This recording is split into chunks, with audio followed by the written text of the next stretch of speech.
History of World War I.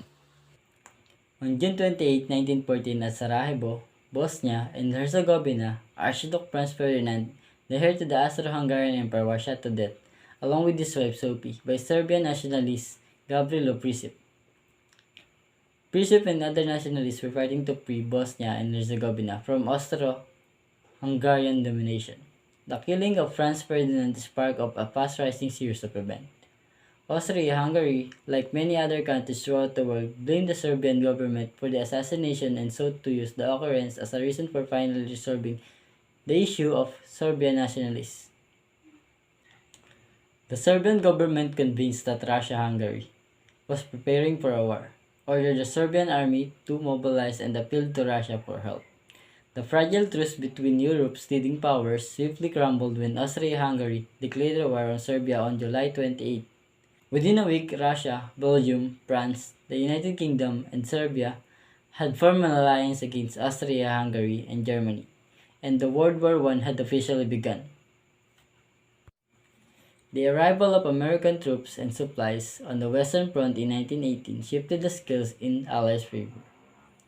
On November 11, 1918, the Allies and Germany reached an armistice agreement because of the massive bloodshed and destruction. It wrecked World War I was dubbed the war to end all wars. The total number of military and civilian casualties in World War I was around 40 million. There were 20 million deaths and 21 million wounded. The total number of deaths include 9.7 million military personnel and about 10 million civilians. Is it feasible to live a world without war? This appears to be a philosophical question, and it has been for so many years. As a result, talks about peace learn towards idealism and theory. And the concept that this subject may be answered using modern social science is gradually ignored. Most people will say no when asked, world without conflict is possible. The history of humanity can be told as a history of war. War may always be significant as an element of human history. From classical ages, Middle Ages, Dark Ages, the Renaissance, and contemporary history, most observers most likely argue, as does the realist school of international affairs, that the power, notably military power, determines the international orders and foremost. As a result, conflict is an integral element of it. Others could respond certainly that peace is possible. In 1969, John Lennon and Yoko Ono famously purchased billboard in Times Square proclaiming war is done if you want it. The anti-war movement in the United States and around the world has repeatedly condemned violence. And the massive crowd condemned anti-war demonstration in mid-20s. Many of these activities believe that war is the deliberate choice to made by politicians and that if the decision maker rejects military action as the instrument of public policy, war will cease to exist.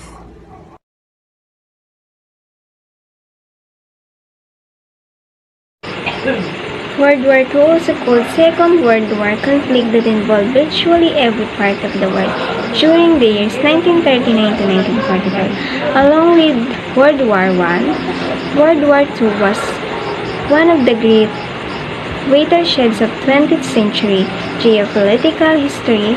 It resulted in the extension of the Soviet Union's power. The nations of Eastern Europe enabled a communist movement to eventually achieve power in China and marked the decisive shift of the power in the world away from the states of the Western Europe and toward the United States and the Soviet Union.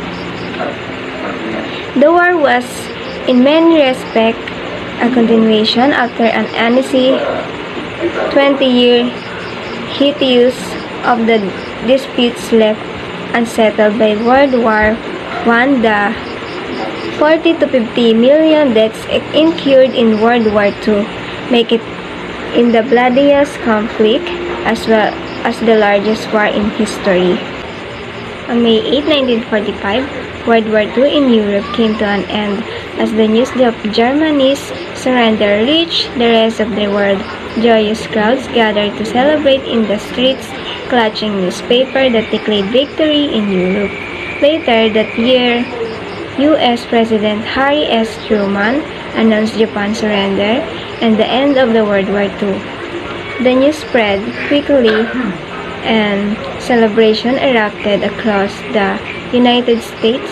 On September 2, 1945, Farmer surrender documents were signed aboard the USS Missouri, designating the day as the official victory over the Japan Day.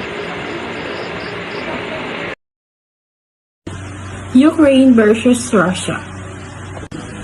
The Russo-Ukrainian War is an ongoing war between Russia, together with pro-Russian separatist forces and Ukraine. It began in February 2014 following the Ukrainian Revolution of Liberty, and initially focusing on the status of Crimea and the part of Donbass, internationally recognized as part of Ukraine. The Russian leader's initial aim was to overrun Ukraine and depose its government. Ending for good is desire to join Western defensive alliance NATO. But shipping the capture, the capital cities has now shifted to distribution to Ukraine, east and south.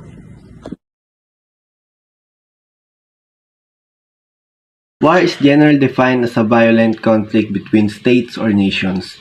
Nations go to war for a variety of reasons.